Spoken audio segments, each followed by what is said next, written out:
We're excited. It's the postseason now. It's our real season, and the Big Ten tournament is this weekend in New Jersey.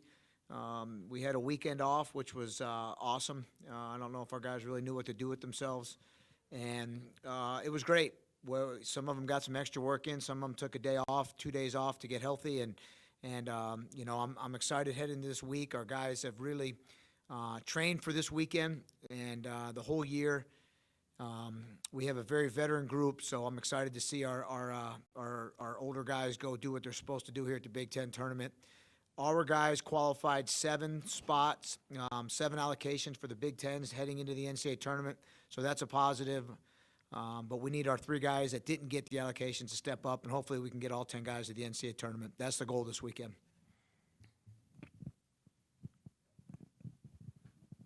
Brian? Who are those 3 young men, and do they have the ability to do what you're asking? Yeah, so 157 is going to be Garrett Model. I guess, you know, you probably don't even know our starting lineup. We had some wrestle-offs. About a week ago to finalize our lineup. You know, our 157, 197, and 174. We've been rotating guys all year. And Garrett Model won the wrestle-off. Taylor Watkins at 197 and Jared Kradinger at 174 won the wrestle-off. So those are the 3 guys that did not qualify a spot.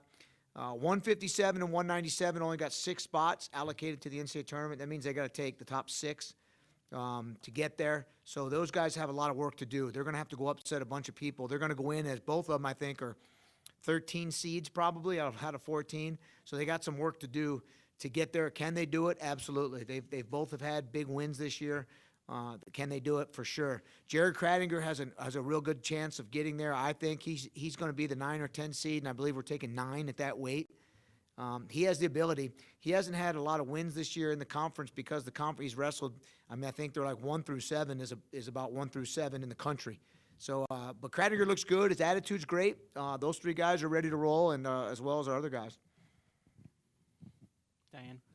Can you talk about just the preparation for Big Tens, how it's different than the rest of the season, more individual workouts? Yeah, you know what? It sounded just like Coach before me talked about. We're going to go in there and we're going to work as long or as short as it takes to get the job done.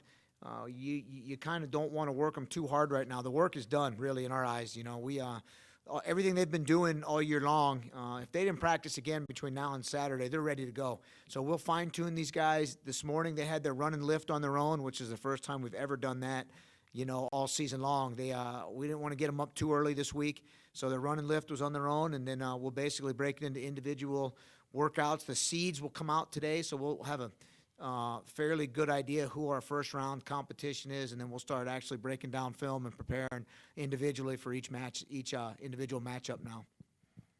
Diane? After last year, your best finishers were a couple 4th placers. What does it mean to you when you have somebody like Seth Gross coming in, probably as the #1 ranked at 133? I'll tell you what, it's not going to be easy for him. You know, it is good to have a #1 ranked guy in the country, but, you know, in the Big Ten, #2, #3, and #4 in the country are in his bracket. So, you know, he's going to have to wrestle. He's going to have to be ready to go, you know, and even the first couple rounds won't be real easy. You know what? Everybody's 0-0 heading into this tournament, whether you're ranked 1 or whether you're ranked, you know, 33 in the country, whatever it is. This conference is tough. Anybody can win the tournament, and I'm excited for Seth. You know, this is last year. Didn't think he'd be competing again after his back surgery, so this is it. He's got, you know, 8 matches left in his college career, and I think he's ready to go. How would you say this team is for a championship-type tournament versus a duel when you have so many higher-ranked athletes and you can score well in a tournament like this? You know, the tournament, I would tell you it's a smaller tournament, obviously, than the national tournament. We have a better chance of placing higher at a national tournament than we will at the Big Tens. But, you know, again, the tournament has got the #1, the #2, the #3 ranked teams in the country. But we're going in there trying to qualify all 10 guys and place as high as we can as a team. We're going to emphasize bonus points. You know, we've got to make sure we get a strong contingent to that national tournament so we can go there and represent the university the way that we should. And, again, we want Big Ten titles coming out of this tournament, no doubt about it. But we also want to try to get all 10 guys there. Brian? Who has a capability of winning a Big Ten title this weekend besides Seth Gross? Well, I believe you look at our up and down the lineup, you know, Tristan Moran is going to be a top 4 or 5 seed. He's got a chance. Evan Wick is a top 3 seed. He has a chance. You look at heavyweight. He's a top 4 seed. He's got a chance. But again, who knows? Who knows, right? Who's going to show up? Who has injuries? You know, this is a grueling tournament. It really is. It's kind of the mini national tournament. And, you know, I think that all of our guys, I think anybody that enters this tournament has a chance of winning this tournament. That's how tough the conference is. So I wouldn't put it past our 25-pounder and our, you know, our 49-pounder and so on and so forth. You talked about how grueling this tournament is. Just how well does like a Big Ten championship prepare your team for NCAAs? Well, there's no doubt about it. This tournament prepares them, but also wrestling in the individual dual meet conference has really prepared them. You know, these matches right now, these first-round matches, second-round matches are the quarterfinals and the semifinals of the NCAA tournament. Don't be surprised when you see this tournament to look at the national tournament and see the same matchups again in the semifinals and the finals of the NCAA tournament. So it's grueling, but, you know, this is what our guys have fought for all year long. Brian? What are those wrestle-offs like in the room? I mean, you know, it's the 2 guys, teammates, going at it. They're in a spot with the rest of the team watching, I would assume. Is that right? And I mean, you guys are probably pulling one way or another because of relationships and things like that. It's kind of a fantastic or a wild dynamic, you know? Yeah, it was, I've never, in all my years, I've never really had it come down to a wrestle-off, to tell you the truth. And we had 3 of them this year.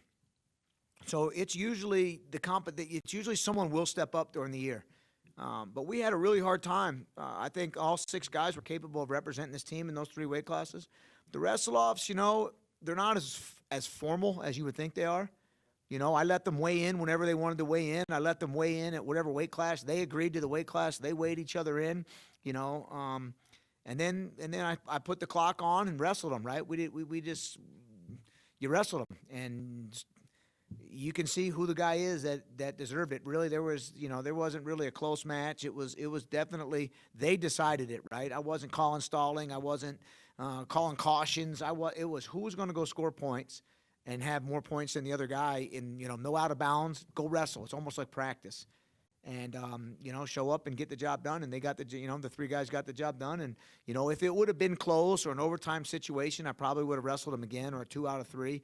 But one match was good enough for the coaching staff to make the decision on you know, who needed to go. Brian? Can you explain what you were doing this past week with the bracket that you had in determining was it a cauliflower ear champion? Is that right? It's not over. It's not over. I think we're in the semifinals. Yeah, it's unique. Our fan base, you know, across the country is unique in wrestling. And it was a slow week. There was no results. There was no college really wrestling this week.